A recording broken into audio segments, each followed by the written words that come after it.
at the birth chart for Wayne Dyer, born May 10th, 1940, at 3:13 a.m. in Detroit, Michigan.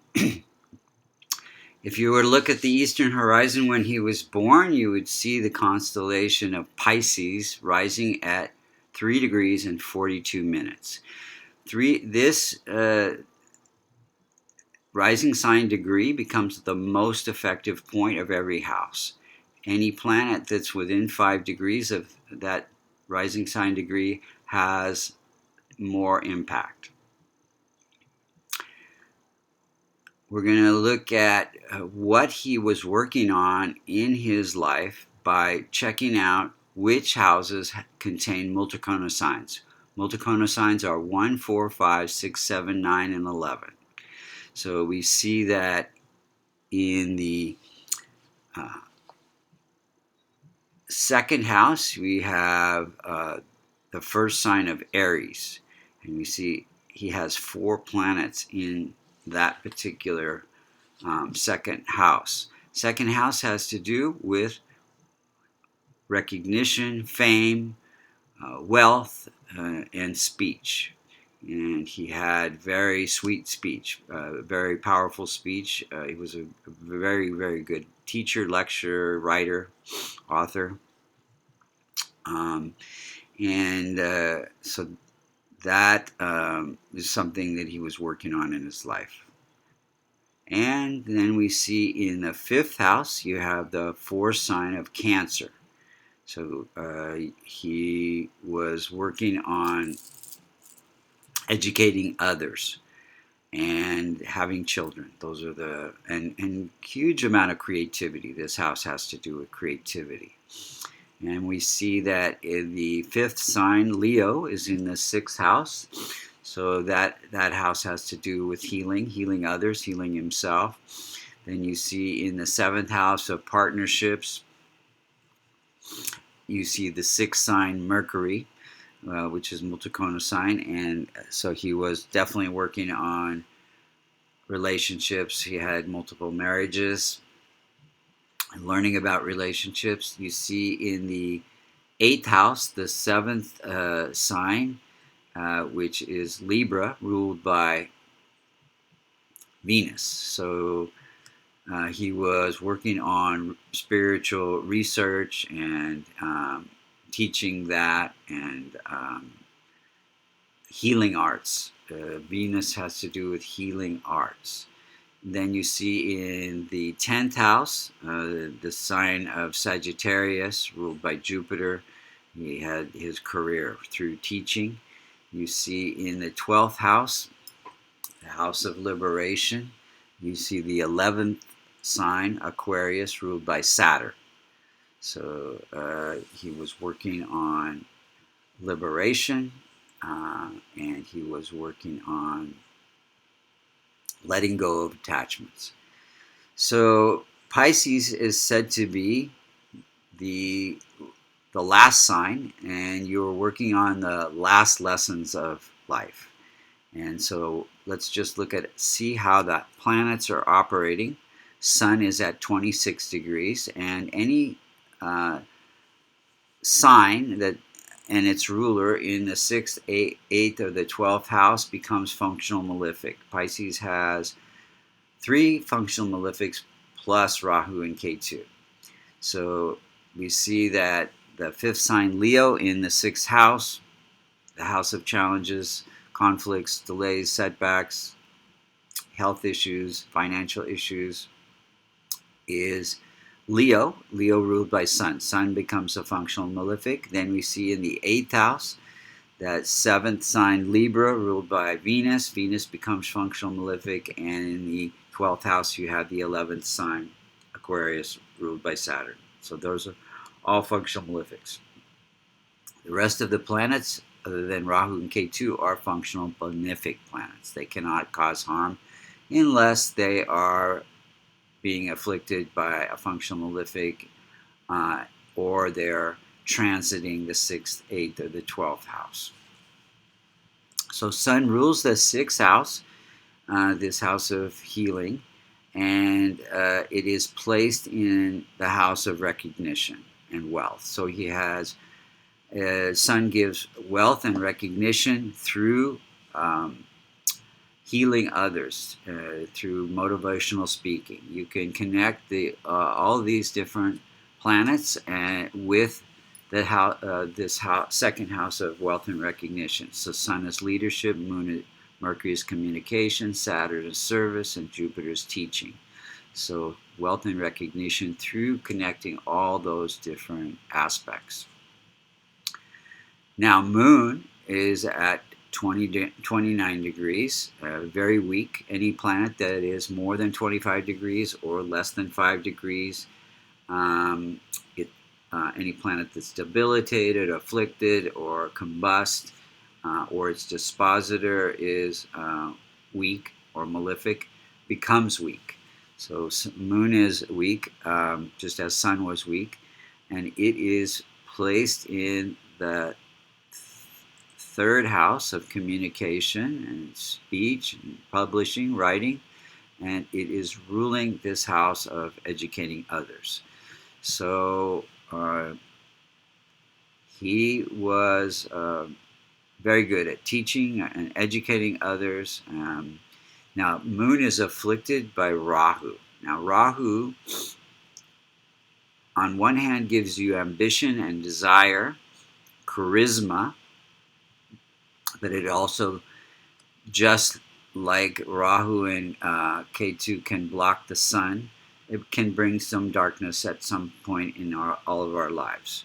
So Rahu is afflicting, it's at 26 degrees, and it is afflicting this third Moon in that third house. So Moon can have its ups and downs, basically. And it is working, Moon is working with the public. So he was out in the public eye most of his later life.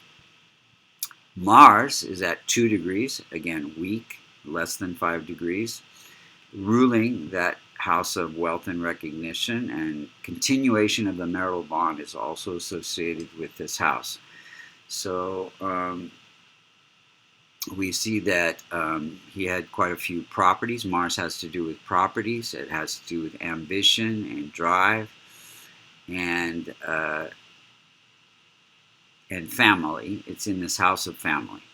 So it gave him wealth and recognition through his ambition and drive, and family and property.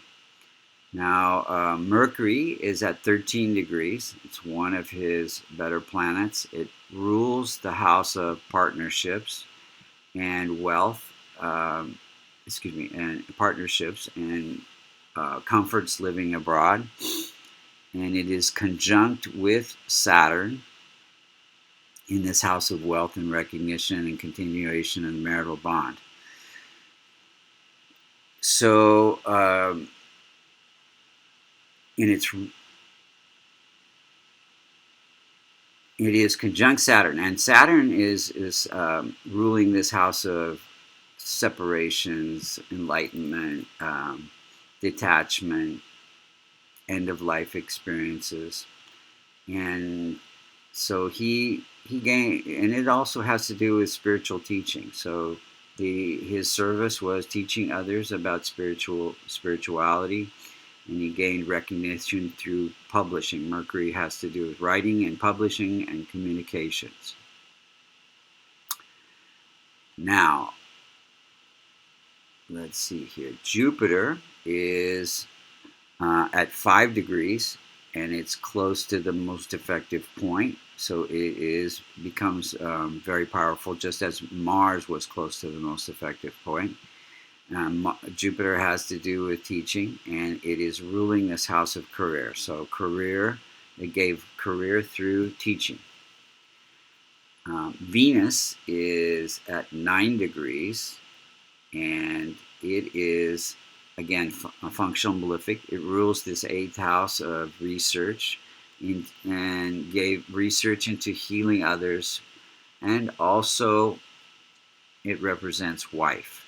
So because it's in this house of obstacles and relationship issues as well, gave multiple marriages in his life. Rahu is at 26 degrees, and it is a functional malefic. It is in the house of relationships. So again, causing issues with relationship, but also aspecting this 5, 7, and 9 houses away. So 1, 2, 3, 4, 5, nothing there. 6, 7, 8, 9, afflicting moon.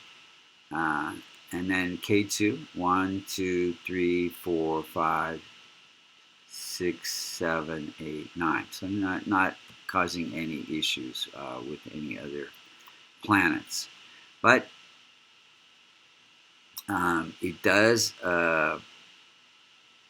because it's in this first house of longevity, life purpose, gave a spiritual life purpose, but it is affecting his longevity. Let's look at when the planets were operating. So Pisces is a water sign, a dual sign, makes him very emotional, very sensitive. He published his first book, which is probably one of his most famous books, called The Erroneous Zones, in 1976. That was during a Jupiter-Rahu period. So Jupiter teaching, publishing, writing again. And then he had a heart attack in 2015, and that was during a K2 sun period. So sun was weak, affecting his heart. K2 is calamities. So that definitely contributed to his heart attack. And if we were to look at his transit chart, we would see many afflictions during that time that he actually passed away. So those are the main points for the chart for Wayne Dyer. Now, if we were to look at what things would be useful as remedies, we would want to strengthen Mars, Venus, and Mercury, and Jupiter by wearing a kavash, and we would want to transform Sun, Venus, Saturn, Rahu, and Ketu. So Sun would be helping men and listening to Vishnu chants on Wednesdays. Venus would be listening to Lakshmi chants on Fridays and helping women. And then Saturn would be listening to Shiva chants on Saturdays and also helping those who cannot help themselves. As well as Rahu, listening to Shiva chants on Saturdays and helping those who cannot help themselves. Ketu, listening to Ganesh chants on Thursdays, as well as helping spiritual organizations. So those are the main points for Wayne Dyer.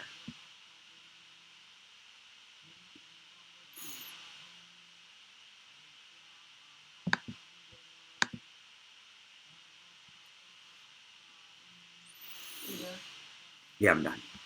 How come you can't do any reading that sounds like that? I can.